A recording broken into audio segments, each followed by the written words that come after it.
I found out tonight that the girl that I was told to never worry about is the girl that my husband was having an affair with. And while I don't have confirmation on timelines and all of the things, it's all pretty evident. And this girl was an issue in our marriage and our relationship. So I'm sure she's going to see this and probably going to make her happy that she was an issue. But the reason she was an issue is just I saw them together once when we were first started dating and we were in the gym. And she walked up to him and I was like, who is that? And I remember I met her, I waved to her, I said hi. And ever since that moment, I knew in my intuition that something was wrong. Or just, there was more to the story there. And he had told me they went on one date a long time ago, they used to work together, whatever. Anyways, it continued to be like a weird thing. So I just like didn't want him to be involved with her because I was like, I don't trust it. Anyways, so we moved to Texas from California. And a little backstory, he and I were separated in California for about a year before we moved to Texas. And keep in mind, my daughter Lucy just turned 2. So we were separated when I got pregnant with her. He wanted a divorce when I got pregnant with her and didn't want me to carry on with that pregnancy. And that was a lot of contention for him. And then he got a job opportunity. Well, this is the story he sold me. He got a job opportunity here in Austin, and we had been toying with the idea of moving to Austin when we were, married and still together because of opportunity and all the things.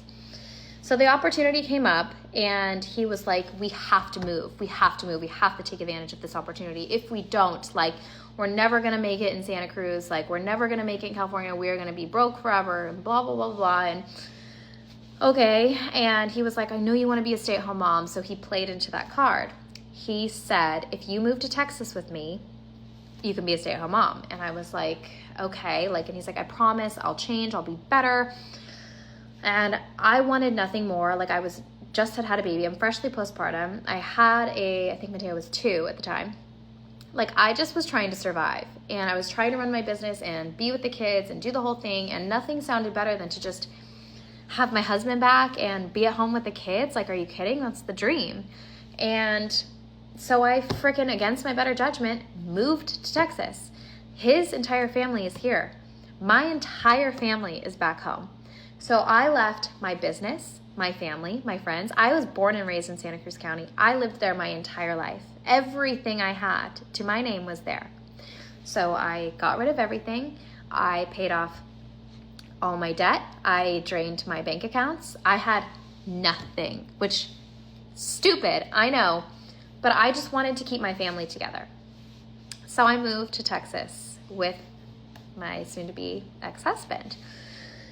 And within 6 weeks of moving here, things were bad. Cops were called and things were awful. And I got a job because I needed an escape plan.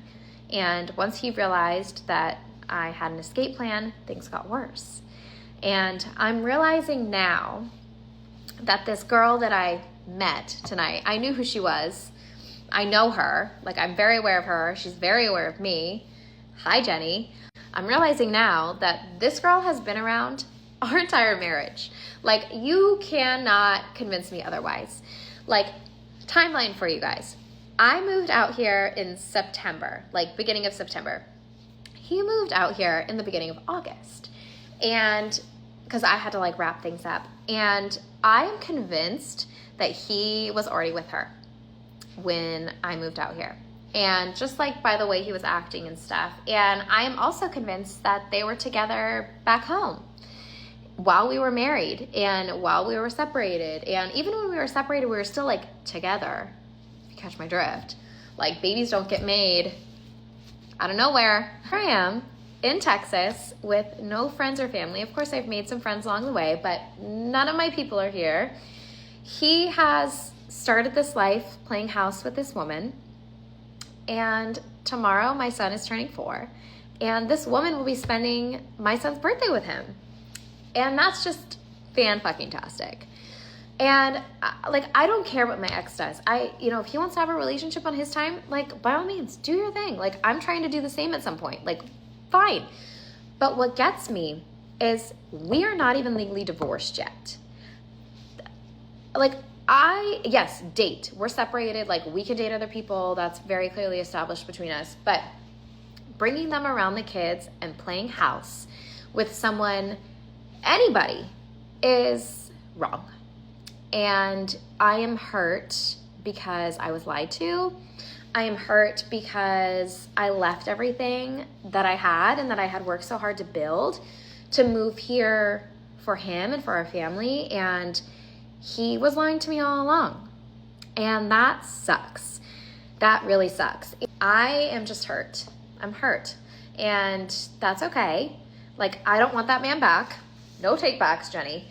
But I'm hurt. I'm hurt that I was lied to. I'm hurt that I miss my family. I'm hurt that my kids don't get to experience the life that I wanted for them. Because a man couldn't be a man. And of course, we all have our shit, and I played my part in some way, but the part that I played was not warranted this behavior. It was not warranted to have hands put on me, and he was arrested. And you don't get arrested for twiddling your thumbs, buddy. I share this in hopes that maybe it finds somebody that's going through something similar and it helps them, because I am a fool. I feel like a fool. I fell for it. I wanted to keep my family together and I got burned. But I have my beautiful babies out of that marriage, and to some degree I will always love my ex. In the sense that, like, I care about him as a human, and he does not deserve that. Not in the slightest, but I do care about him, and I understand him better than absolutely anybody on this earth. And I know why he acts the way that he acts, and I know why he does the things that he does. And it's sad. It's just sad. And yeah, I would say I wish the best for him, but I don't. I really don't. I know that's bad. That's probably bad karma, but he doesn't deserve to be happy. After everything he's put me through and everything that he's put these kids through, he does not deserve to be happy. But it is what it is. You made your bed, you gotta lay in it, buddy. But yeah, this is part one. Do we want to hear part two? Because I got some stories for y'all.